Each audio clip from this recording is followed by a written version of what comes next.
All discussion of aesthetics, in some sense, must be personal. So, young Scott Alexander, the author of this writing article, so young Scott Alexander was deeply disappointed to learn how restaurant critics worked. In his imagination, a critic's assistant would deliver dishes to his or her house so that she wouldn't know which restaurant it came from. Otherwise, the critic might let her preconceptions influence her judgment, and a restaurant's reputation would become self-reinforcing. She would eat blindfolded or be spoon-fed, perhaps, so that the food's appearance couldn't distort her judgment either. A typical tasting would be interspersed with food from dozens of different restaurants, with each dish tried multiple times. Obviously, the critic would know that it was the same dish. I guess you can do like a triangle test of your dishes to ensure that the ratings were consistent. Any critic whose ratings were unreliable, saying that those two blind tastings of the same dish were not more likely to correlate than two tastings of two different dishes. Any critic whose ratings were unreliable would be laughed out of the business. Imagine how I felt when I actually read restaurant criticism. There was all stuff like, oh, the ambiance was very nice here. I had a great conversation with a chef who told me about how his childhood in Sardinia motivated new takes on traditional dishes.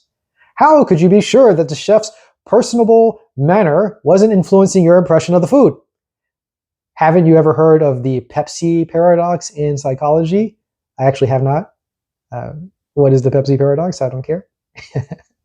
Doesn't matter. The type of critic young Scott dreamed of could make true discoveries. They might learn that the family restaurant down the street makes a steak that beats the $100 a plate Michelin-star steakhouse.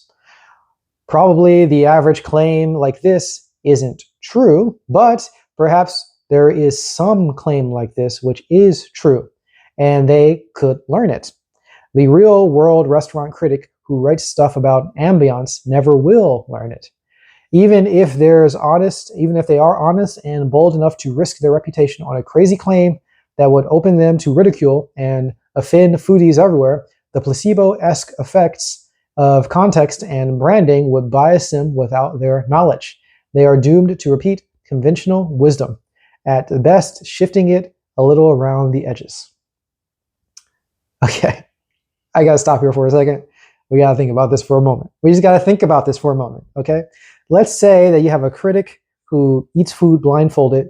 He said spoon-fed. So like, this is what we were talking about before. Other people are making the decisions for how you're eating.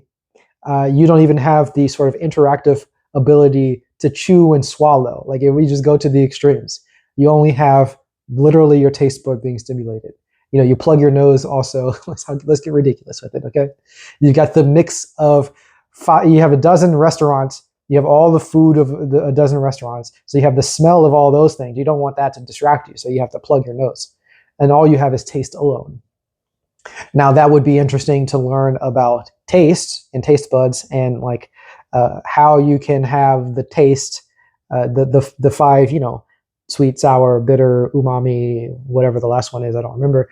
You have all your taste, and there are ways of arranging those tastes in a way that is pleasant.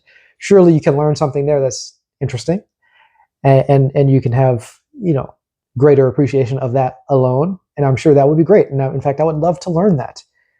However, if I were to give somebody my review of the taste alone, nobody else in the world is going to experience the food in that way. And nobody wants to experience food in that way because no one wants to only eat with sweetness and sourness and saltiness and nothing else, right?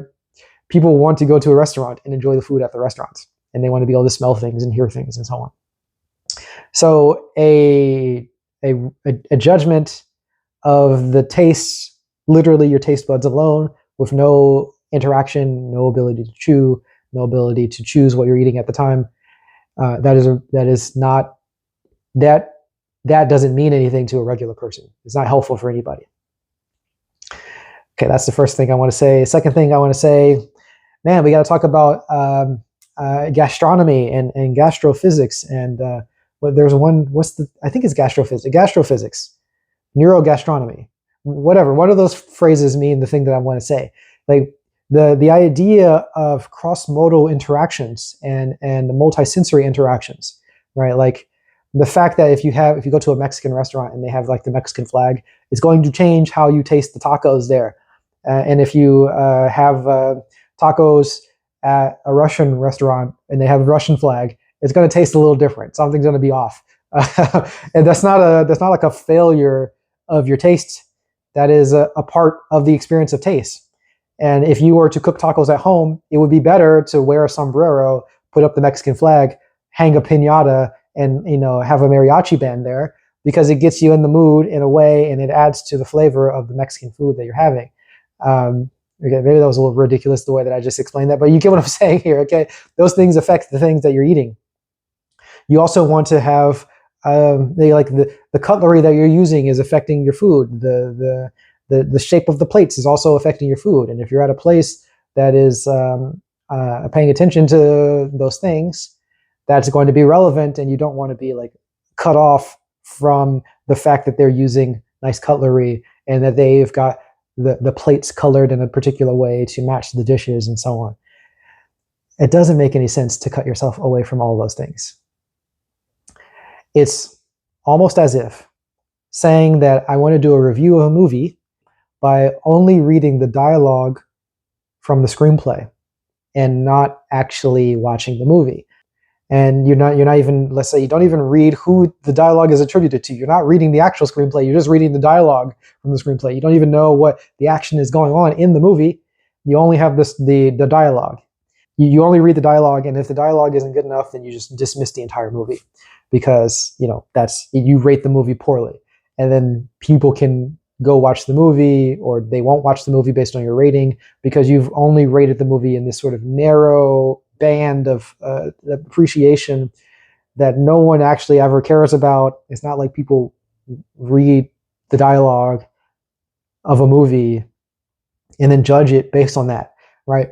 There's dialogue that fits with certain vibes. Sometimes you want your dialogue to be Shakespearean dialogue. Sometimes you want your dialogue to be like kind of country, or you want it to be hood, or you want it to be abnormal, or you want it to be strange and alien, or sometimes you want it to be really naturalistic. There are many different styles of dialogue, and they fit differently in different movies.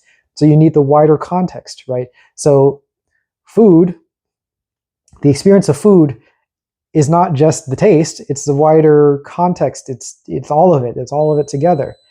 Just as the experience of a movie is not just the dialogue isolated from everything else, it's the dialogue, it's also the action, it's also the visuals, it's also the audio, it's also the entire story, it's also the cinematography. All of that stuff is related and relevant as the movie.